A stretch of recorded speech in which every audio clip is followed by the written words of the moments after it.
Yeah.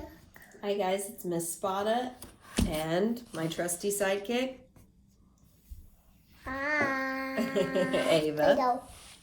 Ava Play-Doh.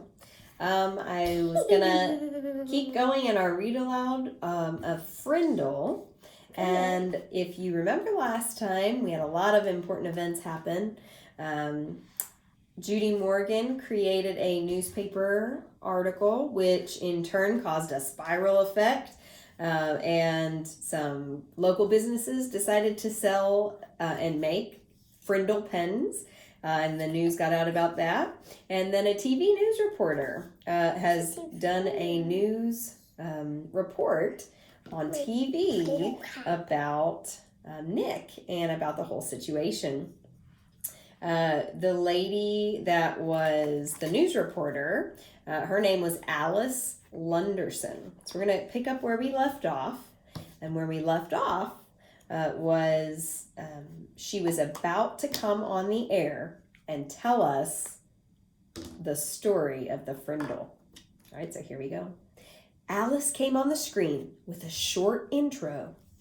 Then, right there on TV, Mrs. Granger and Nick and Bud Lawrence and Nick's mom were talking to 20 million people about Frindles. One of those 20 million people was a producer for The Late Show with David Letterman. What's David Letterman? Well, when I was growing up, he was a talk show host, which means he had a TV show where stars and important people in the community and in the world would come on and they would share things about their life and about what they were doing. And he would talk to them about it. Oh. I don't think he's on a late night TV show anymore, but he has a couple of little shows now. So there was another one of those 20 million people that was interested in this story, and he was a staff writer for People magazine. There was another person interested. They were a writer for the 321 Contact magazine for kids. Dozens of other writers and producers and marketing people saw that story on the news, and all of them smelled a great story. During the next 3 weeks, every man, woman, and child in America heard about this funny new word that kids were using instead of the word pen. What's pen? A pen, something you write with. And kids and a marker. Right. And kids in Ohio and Iowa and New York and Texas and California started using it too. We have a puzzle. We have a puzzle with all the states inside it. That's right. You heard some of the states, right? They're telling you that it was very popular in America. Well, Bud Lawrence was suddenly flooded with orders for anything with the word Frindle on it. And he quickly got interested again. But there were complications.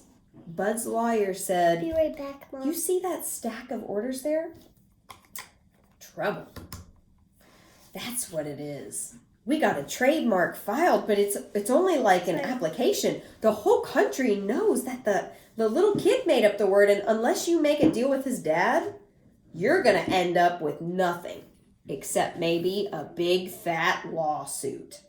That kid owns that word." So let's break that down a little bit.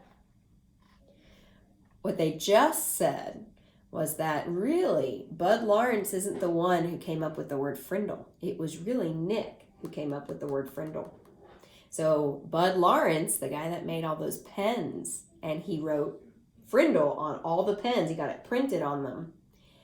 If he wants to keep selling all that Frindle stuff, he's got to give Nick's family and Nick the credit that he deserves.